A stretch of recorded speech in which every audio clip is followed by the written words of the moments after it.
یہ وہ بابرکت سورت ہے کہ جس کے بارے میں کہا جاتا ہے کہ پہلے جتنی بھی کتابیں نازل ہوئی ہیں ان میں سے کسی بھی کتاب کے اندر اس سورت کا نزول نہیں ہوا، اللہ تعالیٰ نے خاص رسول اللہ صلی اللہ علیہ وسلم کو یہ سورت عطا فرمائی ہے۔ تو اس کا ایک رکوع ہے، اس کی 7 آیات ہیں، 27 کلمے ہیں اور 140 حروف ہیں۔ اب آپ نے اس کے کلموں کے مطابق ان کے برابر آپ نے سورت کو پڑھنا ہے، اور تعداد کیسی ہے اس بات کو بھی میں وضاحت کرتا چلوں۔ اور یہ ایک بار مکہ میں نازل ہوئی ہے اور ایک بار مدینہ منورہ میں نازل ہوئی ہے، یہ 2 مرتبہ نازل ہونے والی سورت ہے، تو پھر آپ کو اندازہ ہو جانا چاہیے کہ یہ کتنی بابرکت ہے۔ کوئی زیادہ تعداد نہیں ہے، صرف اور صرف اس کے جتنے کلمے ہیں نا، جتنے الفاظ ہیں، ان الفاظ کی تعداد کے برابر ہی آپ نے پڑھنا ہے، اس سے نہ کم کرنا ہے نہ زیادہ کرنا ہے۔ دیکھیے ایک تالا ہوتا ہے، اس کی چابی ہوتی ہے، اگر ہم چابی کے اندر تار توڑ دیں تو وہ تالا نہیں کھولتی۔ اسی طرح تعداد جو اللہ والوں کی بتائی ہوتی ہے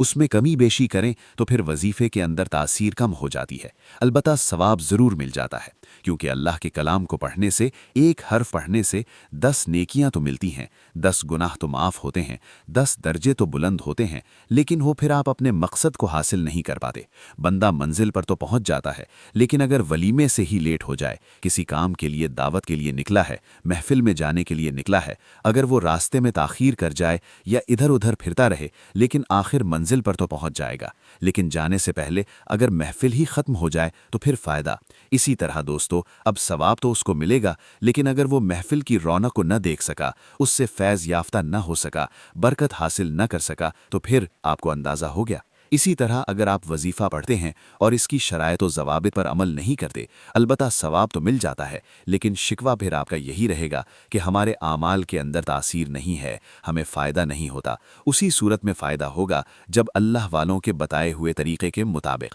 اب اس کو پڑھیں گے، اب آپ نے اس کو 27 مرتبہ پڑھنا ہے، کیونکہ اس کے کلمے بھی اتنے ہی ہیں، 27۔ تو ان کے کلمات کے مطابق یعنی الفاظ کی تعداد کے برابر آپ اس سورت کو پڑھیں گے، بسم اللہ الرحمن الرحیم کے ساتھ۔ بسم اللہ الرحمن الرحیم، پھر الحمدللہ رب العالمین الرحمن الرحیم مالک یوم الدین ایاک نعبد و ایاک نستعین اہدنا الصراط المستقیم صراط الذین انعمت علیہم غیر المغضوب علیہم ولا الضالین۔ آمین بھی آخر میں لازمی کہیں گے۔ اس طرح آپ نے اس سورت کو ایک بار مکمل پڑھی، اسی طرح دوبارہ بھی آپ نے اس سورت کو اسی طرح ہی پڑھنا ہے جیسے پہلی مرتبہ پڑھا ہے۔ تو ہر بار بسم اللہ الرحمن الرحیم کے ساتھ، آمین کے ساتھ آپ اس سورت کو پڑھیں گے، کیونکہ امام جلال الدین سیوطی شافعی رحمۃ اللہ علیہ نے روایت کی ہے کہ ابلیس یعنی شیطان 4 مرتبہ چیخیں مار کر روتا ہے۔ آپ جس شیطان کی چیخیں نکلیں گی،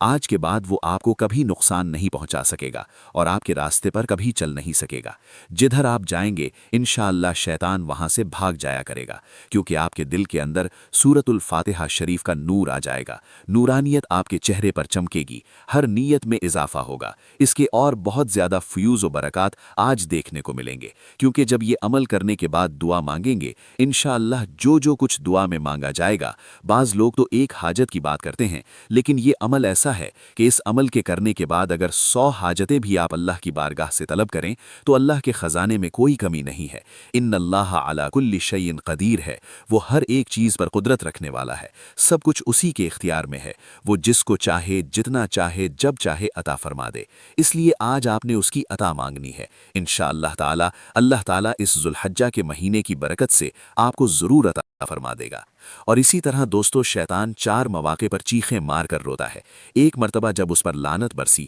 تو اس وقت اس نے چیخیں ماری، دوسری مرتبہ جب اسے زمین پر اتارا گیا تو وہ چیخیں مارنے لگا، خوب چیخیں ماری اس نے۔ اور دوستو اسی طرح تیسری مرتبہ جب اللہ پاک کے آخری نبی رسول ہاشمی صلی اللہ علیہ وسلم پر نبوت فرمانی ہوئی، تو چوتھی بار جب اللہ تعالیٰ نے سورۃ الفاتحہ کو نازل فرمایا، تو جب یہ سورت نازل ہوئی تو شیطان انتہا مشقت میں پڑا اور خوب داڑے مار مار کر چیخ چلا کر رویا۔ تو سورۃ الفاتحہ عرش کے نیچے ایک خزانے سے خزانہ ہے۔ سیدنا علی مرتضیٰ جو خلیفہ چہارم ہے، امیر المؤمنین حضرت سیدنا علی مرتضیٰ رضی اللہ تعالی عنہ سے سورۃ الفاتحہ کے متعلق سوال کیا گیا تو آپ نے فرمایا، مجھے رسول اللہ صلی اللہ علیہ وسلم نے بتایا کہ سورۃ الفاتحہ عرش کے نیچے خزانے سے نازل ہوئی ہے۔ تو جو بندہ اس سورت کو پڑھتا ہے اللہ اس کو خزانے عطا فرماتا ہے۔ تو اسی طرح جو بندہ بھی آج اس سورت کو پڑھے گا انشاءاللہ تعالی، کیونکہ یہ دو نور ہیں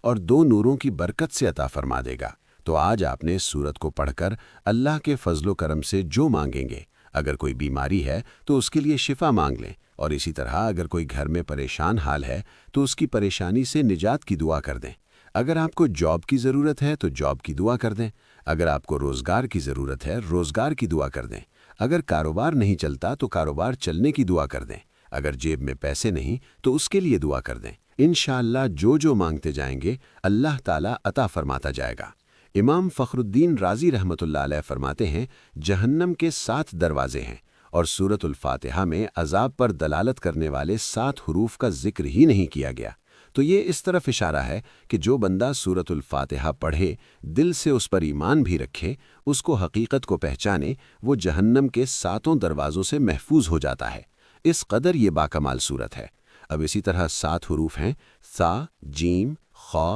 ضا، شین، ضا، فا۔ یہ حروف اس کے اندر نہیں ہے۔ اور اسی طرح تو دوستو، سا سے مراد کیا ہے؟ صبور، پہلا حرف، یعنی صبور سے مراد جہنم ہے، اور جیم سے مراد جہیم ہے، اور یہ بھی جہنم کا ایک نام ہے۔ خا سے خسم، خزی، یعنی کہ اس کا مطلب رسوائی ہے۔ ضا سے زفیر، شین سے شہیق، یعنی کہ دوزخیوں کی آواز، تو وہ بھی حرف اس کے اندر نہیں ہے۔ ضا سے ظلم، فا سے فرقان، یعنی پہلا حرف فراق ہے، دوری، تو یہ سارے حروف اس کے اندر نہیں ہیں۔ اور اس کے اندر کیا ہے؟ اس کے اندر جنت ہے، اس کے اندر رب العالمین ہے، الحمدللہ رب العالمین ہے، تمام جہانوں کا رب العالمین، الصراط المستقیم، ایاک نعبد، یہ تمام چیزیں ہیں۔ اور آپ کو پتہ ہے بڑے بڑے سیاستدان بھی، اور وہ بھی اس عمل کو کرتے رہے، سورۃ الفاتحہ کو پڑھتے رہے، اس کی برکات حاصل کرتے رہے۔ تو آج آپ نے اسی ترتیب کے مطابق اس عمل کو کرنا ہے۔ اور اگر کوئی بھی شخص گھر کے اندر پریشان حال ہے، بیمار ہے اور لا علاج بیماری ہے، تو آپ نے پانی کے اوپر دم کر کے اس کو پلا دینا ہے۔ اللہ کے فضل و کرم سے اللہ اس کی برکت سے اس کو شفا عطا فرما دے گا۔ لیکن پانی پلانے کی ترتیب یہ ہوگی کہ آپ نے صبح، دوپہر، شام، 3 وقت 3 دن وہ پانی پلانا ہے جس پر آپ نے یہ عمل کیا ہوگا۔ اب سورۃ الفاتحہ اتنی بار آپ نے پڑھنی ہے جتنی بار میں نے آپ کو بتائی ہے، اور اس کے بعد آپ نے سورۃ الکوثر شریف، جو قرآن مجید کی سب سے چھوٹی سورت ہے، لیکن فضل و تبارک اور برکات کے تبارک سے تمام سورتوں سے بڑھ کر بھی اگر کچھ اس کو کہا جائے تو یہ اس کے لیے کافی ناکافی ہوگا، کیونکہ اس سورت کے اندر خاص اللہ تعالیٰ نے اس مہینے کا بھی ذکر کیا، ذوالحجہ کے مہینے کا بھی، اور اس سورت کے اندر اللہ تبارک و تعالیٰ نے نماز کا بھی ذکر کیا، قربانی کا بھی ذکر کیا، خیر کثیر کا بھی ذکر کیا ہے۔ سورت مختصر سی ہے، لیکن اس کے اندر فضل اللہ تعالیٰ نے بہت زیادہ بیان فرمائے ہیں۔ تو اس لیے دوستوں، اب آپ نے اس کے بعد اس سورت کو پڑھنا۔ اس کی ترتیب یہ ہوگی کہ آپ جب اس سورت کو پڑھیں گے تو آپ نے اول درود پاک پڑھنا ہے۔ جب یہ سورت الکوثر فاتحہ شریف آپ نے پڑھی ہے تو اس کے اول اور آخر بھی آپ نے 7 مرتبہ درود پاک پڑھنا ہے، اور جب آپ نے یہ سورت پڑھنی ہے تو اس کے اول اور آخر بھی آپ نے 7 مرتبہ درود پاک پڑھنا ہے۔ تو آپ نے اب یہ جو سورت پڑھیں گے اس کو، اور دوسری سورت جو اس کے ساتھ سورت الاخلاص پڑھی جائے گی، ان دونوں کو اکٹھا ہی پڑھنا ہے، یعنی کہ ان دونوں کے شروع میں صرف 1 مرتبہ ہی درود پاک پڑھیں گے اور آخر میں درود پاک پڑھیں گے، لیکن سورت الفاتحہ کے اول اور آخر درود پاک پڑھیں گے، لیکن یہ دونوں سورتوں کو ملا کر ان کے اول اور آخر درود پاک پڑھیں گے۔ تو آپ نے سب سے پہلے آپ کی کوئی بھی حاجت ہے نا، آپ نے اس کو اپنے پاس لکھ کر رکھ لینا ہے، اور اس کے بعد پہلے بھی آپ نے اپنی حاجت کا ذکر کرنا ہے کہ باری تعالیٰ، میں اس مقصد کے لیے، اس حاجت کو پورا کرنے کے لیے یہ عمل کر رہا ہوں۔ اور دوسرا، جب اس کو مکمل کر لیں تو پھر آپ نے یہی کہنا، باری تعالیٰ، یہ میرے مسائل ہیں، میں ان کو پایا تک ان کو تیری بارگاہ سے پورا کروانے کے لیے میں نے یہ عمل کیا ہے، تو مجھے کامیابی عطا فرما۔ اور انشاءاللہ تعالیٰ آپ دیکھیں گے کہ اسی وقت آپ کے لیے ایسے اسباب پیدا ہوں گے اور ایسے حالات بدلیں گے، کیونکہ دیکھیے سورۃ الکوثر شریف بسم اللہ الرحمن الرحیم کے ساتھ آپ نے پڑھنا ہے، انا اعطیناک الکوثر فصلی لربک ونحر ان شانیک هو الابتر۔ بے شک ہم نے تمہیں بے شمار خوبیاں عطا فرمائیں، تو تم اپنے رب کے لیے نماز پڑھو، تم اپنے رب کے لیے نماز پڑھو اور قربانی کرو، بے شک جو تمہارا دشمن ہے وہی ہر خیر سے محروم ہے۔ تو اس سے مراد یہ ہے کہ ایک تو اللہ خیر کثیر عطا فرماتا ہے، دوسرا جس بندے کے دشمن ہوں، بہت زیادہ ہوں، اللہ ان سے بھی اس بندے کو نجات عطا فرماتا ہے، یہاں تک کہ اللہ والے فرماتے ہیں اس کے دشمن دوستی میں بدلنا شروع ہو جاتے ہیں کہ گویا اس عمل کے اندر تاثیر بھی ہے۔ اس سورت کا شان نزول کچھ اس طرح تھا کہ نبی صلی اللہ علیہ وسلم کے کسی شہزادے حضرت ابراہیم علیہ السلام کے انتقال پر ابو لہب، عقبہ، عاص بن وائل وغیرہ کے کفار نے دل آزار جملے کہنے لگے۔ کسی نے کہا محمد صلی اللہ علیہ وسلم کی جڑ کٹ گئی، کسی نے کہا محمد صلی اللہ علیہ وسلم کی بات نہ کرو، وہ تو ایسا آدمی ہے جس کی جڑ کٹی ہوئی ہے، اس کی کوئی نرینہ اولاد نہیں ہے، جب فوت ہوگا تو اس کا نام مٹ جائے گا۔ کفار کے جواب میں اللہ تعالیٰ نے اپنے پیارے نبی صلی اللہ علیہ وسلم کی تسلی کے لیے یہ سورت نازل فرمائی۔ فرمایا حبیب، ان لوگوں کی باتوں پر رنجیدہ نہ ہو، بلکہ ہمارے فضل و کرم پر نظر رکھو۔ ہم تمہیں بے شمار خوبیوں اور نعمتوں سے نوازا ہے، لہٰذا تم ان کے شکرانے میں نماز پڑھو اور قربانی کرو۔ یہاں تک تمہارے دشمن کا تعلق ہے تو ان کی جڑ کٹی ہوئی ہے اور وہی ہر خیر سے محروم ہے۔ حقیقت یہ ہے رہتی دنیا تک رسول کریم صلی اللہ علیہ وسلم کی شان میں گستاخی کرنے والا ہر شخص خیر سے محروم اور اس آیت کے تحت داخل ہے۔ یہ سورت نبی علیہ السلام کی بارگاہ خداوندی میں عظمت و وجاہت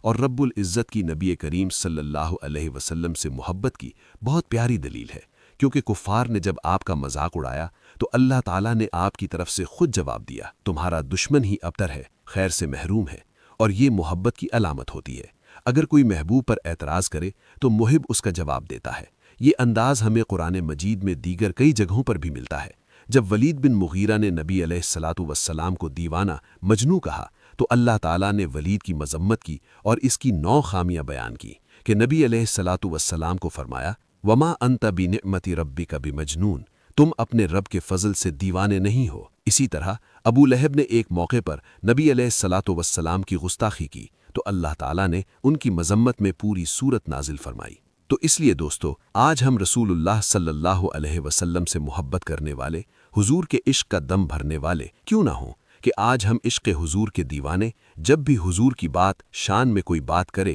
حضور کی شان میں کوئی گستاخی کرے تو فوراً اس کا جواب دیں۔ اس سے اللہ کی مدد ملتی ہے، اس سے راحت ملتی ہے، اس سے سکون ملتا ہے، اس سے رب راضی ہوتا ہے، اور جس بندے پر رب راضی ہو جائے اللہ اس کو اپنے خزانوں سے خزانے عطا فرما دیتا ہے۔ دوستو، مجموعاً سورۃ الکوثر کی تفسیر میں تقریباً 30 اقوال موجود ہیں، اور حقیقت یہ ہے کہ نبی علیہ السلام کو بے انتہا خیر عطا کی گئی، جس میں سب چیزیں شامل ہیں۔ خیر کثیر ہے، قرآن مجید میں یقیناً داخل ہے۔ اس عظیم خیر اور کیا ہوگا؟ یوں ہی نبی علیہ السلام کو اعلیٰ درجے کی حکمت بلکہ حکمتوں کے خزانے عطا فرمائے گئے۔ اسی طرح قرآن، نبوت، رسالت اور بہت سارے خلائق، حسنات، خصال حمیدیہ، شفاعت، مقام محمود، حوض کوثر، نہر جنت، ساری جنت کی نعمتیں۔ تو دوستو، اب آپ نے اس سورت کو پڑھنا کس ترتیب کے ساتھ ہے کہ ہر بار بسم اللہ الرحمن الرحیم کے ساتھ پڑھنا ہے۔ دیکھیے، یہ جتنے فضائل بتائے ان کو ذہن میں رکھیں، اور کبھی بھی کوئی آپ کے سامنے حضور کا دشمن، کوئی بدبخت آپ کے سامنے ایسی آواز کرتا ہے تو فوراً آپ اس کو بتائیں کہ اللہ نے دشمنوں کی قرآن کے اندر مذمت فرمائی ہے۔ انشاءاللہ جب یہ بات ہوگی تو کوئی دشمن بھی آپ کا بال بیکا نہیں کر سکتا، کیونکہ آپ کے پاس قرآن کی ان الفاظ کی طاقت موجود ہوگی۔ تو آج آپ یقین کامل کے ساتھ اس عمل کو کرنے کے لیے بیٹھیں اور سب سے پہلے درود پاک پڑھیں۔ درود پاک پڑھنے کے بعد اس سورت کو آپ نے بسم اللہ الرحمن الرحیم انا اعطینک الکوثر فصلی لربک وانحر ان شانیک ھو الابتر، تو آپ نے اسی طرح اس سورت کو پڑھا ایک مرتبہ۔ اب دوبارہ پڑھیں بسم اللہ الرحمن الرحیم انا اعطینک الکوثر فصلی لربک وانحر ان شانیک ھو الابتر۔ اسی ترتیب کے مطابق اس سورت کو آج آپ نے کوئی زیادہ تعداد میں نہیں، صرف اور صرف 27 مرتبہ پڑھنا ہے۔ اب دوستوں، بات کرتے ہیں سورۃ الاخلاص سے، جس کی صرف 4 آیات ہیں۔ اب ترتیب ذرا سمجھتے ہیں، لیکن سورتوں کے عمل کو مکمل کرنے کے بعد آپ نے کرنا کیا ہے کہ روزانہ کی بنیاد پر 10 مرتبہ سورۃ الاخلاص شریف اور 3